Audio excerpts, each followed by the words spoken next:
نے کیٹیگوریکل آپ میرے تقوی پہ شک کر رہے ہیں ہاں کیسا کیٹیگوریکل حضور علیہ السلام نے اصول اور اسلوب ذکر فرما دیا. میں بات کو یہاں ختم کروں کہ آقا کائنات صلی اللہ علیہ وسلم نے جب اس امر کو ذکر فرما دیا، اب اس کے بعد اگر کوئی کہے کہ جناب میرا منصب اس بات کا تقاضا نہیں کرتا کہ میں لوگوں کو روکوں، ٹھیک ہے، اگر میں روکوں گا تو لوگ میرے خلاف ہو جائیں گے. اس میں سب سے بڑی بات بزنس مین کے لیے آتی ہے، ایک تاجر کے لیے آتی ہے. وہ کیا؟ وہ کہتا ہے کہ بھائی میرے پاس جو کاروبار کرنے کے لیے شخص آئے گا، جو میرے پاس خریداری کے لیے آئے گا، اگر اس کے مزاج کے خلاف میں بات کروں گا وہ بگڑے گا، میرا کاروبار خراب ہوگا. ایسے ہی ہوتا ہے. وہ چاہتا ہے کہ میں ہر ایک کے ساتھ بنا کر رکھوں، چاہے جیسا بھی کوئی خریدار میرے پاس آئے میں نے اس کے ساتھ بنا کر رکھی ہے تاکہ مجھے نفع ہوتا رہے.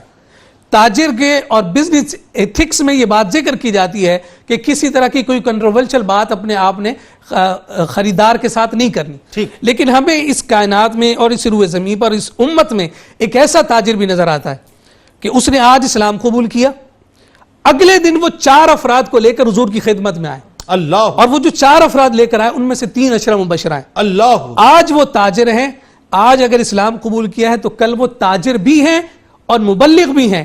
اور حضور علیہ السلام کے پاس 4 افراد لے کر آئے، یا رسول اللہ میں نے ان کو تبلیغ کی ہے، یہ اسلام قبول کرنے پر آمادہ ہو گئے، انہیں اپنی غلامی میں قبول کر لیے. اس عظیم تاجر کا نام جناب صدیق اکبر. سبحان. اور انہوں نے اس بات کو بیان کر دیا، قیامت تک کے مسلمانوں کے لیے اس بات کو ذکر کر دیا ہے کہ تم صرف تاجر نہیں ہو، تم اب مسلمان تاجر ہو. اور جب تم مسلمان تاجر ہو تو پھر مسلمان تاجر بحیثیت مبلغ ہو.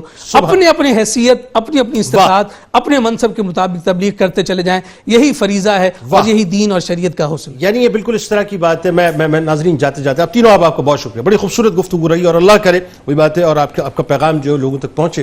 ناظرین کرام جاتے جاتے بس صرف ایک جملہ بات میں ختم کروں گا کہ یہ سوچنا چھوڑ دیں اور یہ بات کرنا چھوڑ دیں کہ علماء اپنا کیا کردار ادا کر رہے ہیں، ان کا اپنا کردار کیا ہے. صاحب ہم یہ دیکھیں ہمارا اپنا کردار کیا ہے. ایک مسلمان کی حیثیت سے انڈیویجول کیپیسٹی میں کیا ہم امر بالمعروف وہ نہیں انل منکر کر رہے ہیں کہ نہیں کر رہے ہیں، بس یہ سمجھ لیں. باقی ساری باتیں چھوڑ دیجئے. جب ہم اپنا کردار ادا کرنا شروع کر دیں گے، ایک فرد اپنا کردار ادا کرے گا، آٹومیٹکلی معاشرہ اپنا کردار ادا کرنا شروع کر دے گا. کتاب الشفا ہر مصیبت اور بیماری سے حفاظت کے حوالے سے آپ کو بڑا بہترین سا عمل بتاتے ہیں. فرمان مصطفیٰ صلی اللہ علیہ وآلہ وسلم ہے کہ جب رات کو سونے لگو تو سورہ فاتحہ اور سورہ اخلاص پڑھ کر دم کر لیا کرو، سوائے موت کے ہر قسم کی بلا سے محفوظ رہو گے انشاءاللہ. اور کمال قول مبارک ہے صدیق اکبر رضی اللہ تعالیٰ عنہ کا کہ صدقہ فقیر کے سامنے عاجزی سے با ادب پیش کر، کیونکہ خوش دلی سے صدقہ دینا قبولیت کا نشان ہے. روزنامہ 92 نیوز میں آج مضمون ضرور پڑھیے گا امر بالمعروف و نہی عن المنکر کے تقاضے اور ہمارے معاشرتی رویوں کے حوالے سے. ٹویٹر پہ ہمیں ضرور فالو کیجئے گا، فیس بک پیج کو لائک کیجئے گا، یوٹیوب چینل کو سبسکرائب کر کے بیل آئیکن کو ضرور کلک کیجئے گا. آپ وہاں موجود، ہم یہاں موجود ہیں، مل کے نعرہ لگاتے ہیں لا یؤمن احدکم حتی اکون احب الیہ من والدہ وولدہ والناس اجمعین. اللہ تعالیٰ آپ کا، ہمارا، ہم سب کا، پاکستان کا اور امت مسلمہ کا حامی و ناصر ہو. آمین. پاکستان کا مطلب کیا؟ لا الہ الا اللہ محمد رسول اللہ صلی اللہ علیہ وآلہ وسلم. اللہم زینب و سیدنا حسن و سلم